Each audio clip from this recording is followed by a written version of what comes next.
Welcome back to the channel. Today I have 10 recovery tips to allow you to run more and race faster.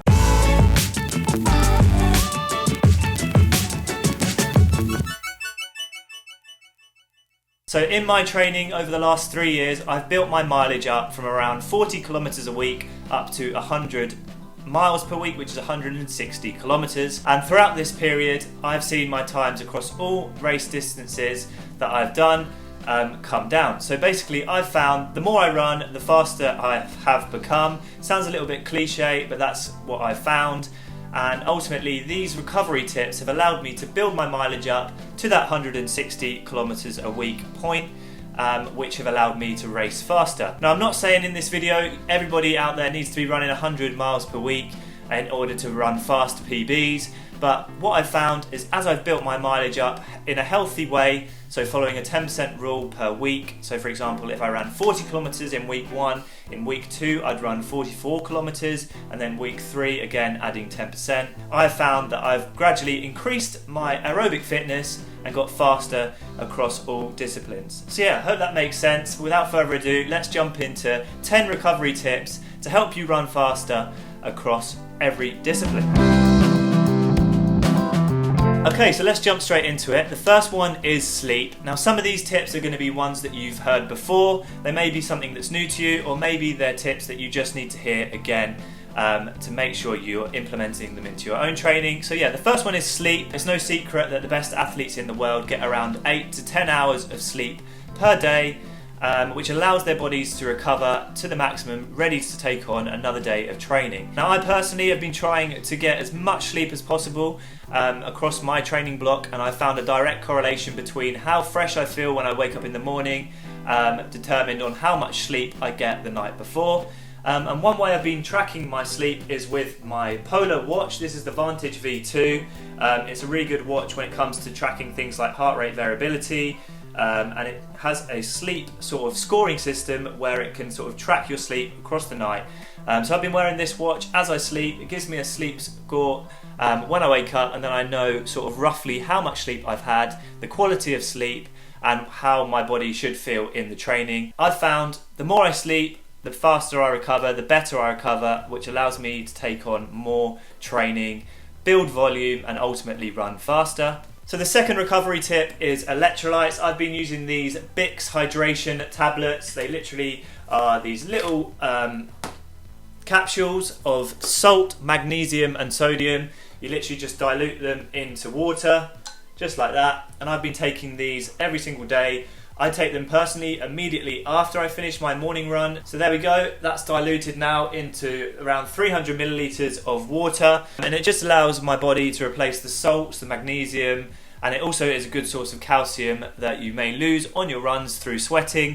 It allows your body to replace it, and ultimately allows your muscles to recover quicker, because you're replacing those key salts that you lose during your run. So tip number 3 is food. I've found a direct correlation as well between how quickly I can get on board fuel after my runs to the rate of recovery, basically. So I like to try and get some food into the body, some protein, some carbohydrates, some good fats. So one of my favourite meals to have post-run is a bagel, 3 eggs scrambled, and avocado on sort of toast.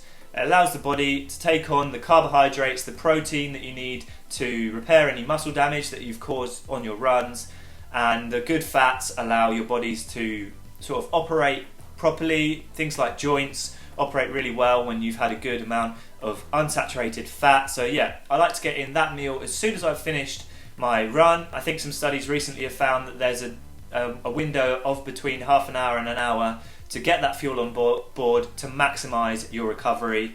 It's something the pros are doing, it's something that I've been doing in my training, and definitely something that's been helping when it comes to days where I'm maybe doing 2 runs a day, or when I'm trying to recover in time for tomorrow's session. So tip number 4 is actually a product that I've been using for the last 2 months. It's from a company called Pure Sport, and it's the Muscle and Joint Balm. This is a 1000 mg CBD version I've been using over the last 2 weeks, this one, and previously I've used the 500 mg version. Basically, this is a muscle and joint balm. You just take a small amount of it like this and just apply it to your legs.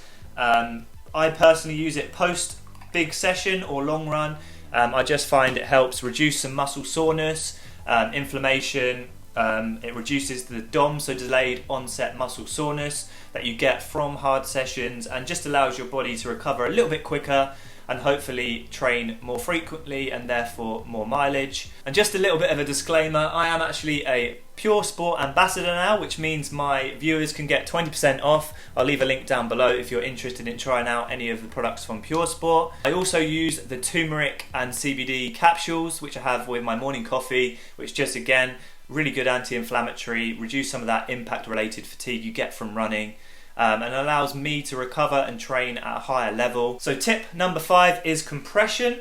Now I wear these compression leggings straight after long runs and sessions, so a bit like the muscle balm, I apply that after. With compression sort of leggings, I wear these after key workouts. It just helps my legs recover. I personally don't like to run in compression tights or calf sleeves, anything like that, because I just find them a little bit restrictive. But yeah, putting them on after just helps promote the blood flow to the legs, which helps flush out anything like the lactic acid that you've built up in your session, any nasties, toxins. It just gets the blood flowing, which then allows your body to get rid of those from your body and yeah, hopefully recover quicker. That's something I've been doing over the last few weeks. I'm doing quite a lot of travel as well recently, so wearing them on flights has also been a game changer. Just keeps your legs nice and warm, gets that blood flow in and helps recovery. Moving on to tip number 6, which is to reduce the intensity. Now if you're somebody who's looking to increase their mileage to hopefully improve their 5k, 10k and half marathon times, then you may want to consider reducing your intensity. Now what I mean by this is if you are planning to increase mileage, it's sensible to do that with easy miles. So these are the miles that you go out, conversational pace, your heart rate is around 130 to 150 beats per minute. You shouldn't get too much strain from that sort of exercise, but again it helps build that aerobic base. So yeah, if you're somebody who's looking to increase your amount of volume you do, make sure you reduce that intensity slightly to allow your body to adapt to the new change in stimulus. After a few weeks of increased mileage, you can then maybe look at adjusting the intensity, but my advice would be keep that intensity relatively low to the new training you're adding into your plans, just to give your body enough time to adapt to it. So moving on to our 7th recovery tip, and that is high stack shoes. Now throughout my training I've been using a wide range of shoes, and I also think shoe rotation is another thing that helps prevent injury, but that's another point. So yeah, there's some of the shoes that I've been using in my training of late are the On Cloud Monster. High stack shoe just helps protect the legs a little bit from the ground, the impact, which then allows you to recover a little bit faster. You don't get as much muscle soreness than you do say if you run in flats. And for my sessions across this marathon block, I've been mainly using the Nike Alpha Fly, a big wad of ZoomX foam there. Again, protects the legs, just allows you to recover a little bit faster. And yeah, I definitely think super shoes, they make you about some of the best super shoes out there, make you between 2 to 4% more efficient. But I think one of the main benefits is they allow you to recover that little bit faster from your bigger sessions. I'm on the side of the fence where I would suggest using super shoes for your training because they allow you to recover faster, and if that can allow you to train at a higher volume and intensity, then I think that's only a good thing. Some people say you should save them for race days, but again, that's a debate for another day. Let me know in the comments. Do you use super shoes in your training, or do you just purely save them for race day? I know they are expensive, but for me, I see them as an investment in my training. If they can allow me to recover faster, train at a high intensity, and ultimately race faster, then I think they're worth it. So moving on to tip number 8, and that is a simple one, but one that some people may neglect, and that is foam rolling.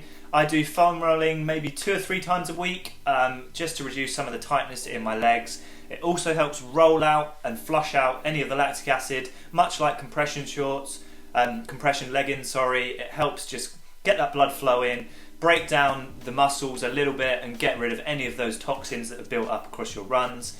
So yeah, I try to foam roll 2 or 3 times a week, sometimes more, sometimes a little bit less, and I just find that really helps with my recovery, keep things nice and fresh, and allow me to push on through my training. So tip number 9 is the Kenyan shuffle. Now this is for people who have now increased their mileage but are looking to sort of maintain a higher mileage throughout their training, as maybe the intensity increases. So for me, I have 2 big sessions a week on a Tuesday and a Thursday, which means the Wednesday in my training week is a day that I like to focus purely on recovery, and on that day I've been doing what I've been referring to as the Kenyan shuffle. This basically means going for a jog, a very, very low intensity run, around, for me, 120 beats per minute. Somebody could probably walk alongside me at a fast walking pace, and basically it just allows me to keep that mileage high, but it reduces recovery time needed from them miles. And yeah, it allows me to get ready basically to go again on that Thursday for my next session. It's something that I've been implementing only recently in my training, but for example on a Wednesday I can now run up to about 10 miles at a Kenyan shuffle pace and yeah, still be fresh for my Thursday session. So yeah, maybe something you want to try in your training program. Do some running where you're purely out there for recovery purposes, and actually you can really enjoy just taking things a little bit easier every now and again. So on to my 10th and final recovery tip to help you run faster, and that is to split your mileage. So if you're somebody who's looking to increase the amount of miles they run per week, it doesn't necessarily mean you need to be running more every single time you go out for a run. In fact, I would recommend that you split your mileage over more runs. So increase the frequency of your running. So for example, if you run 5 times a week, try and find time for 6 runs per week, and that will allow you to increase your mileage, increase your overall fitness, and hopefully run faster. If you try to just run further every time you go out for a run, eventually that's going to lead to a lot of fatigue, and I've found that I recover best when I split my mileage across 2 runs some days. Just helps the body recover a little bit faster than one big run, if that makes sense. So yeah, there's some of my recovery tips. I hope you've enjoyed them. They've allowed me to build my mileage up, and as I've said, as I've ran more, I became faster. So a bit cliche, but the more I run, the faster I have become. So that's something you may want to implement into your training. But yeah, I hope you've enjoyed this video. A little bit different to the usual one. If you have, please leave a like and subscribe to the channel. Maybe share this with a running buddy that may benefit from these recovery tips in their running. And we'll see you again soon. Aspire to run, run to inspire.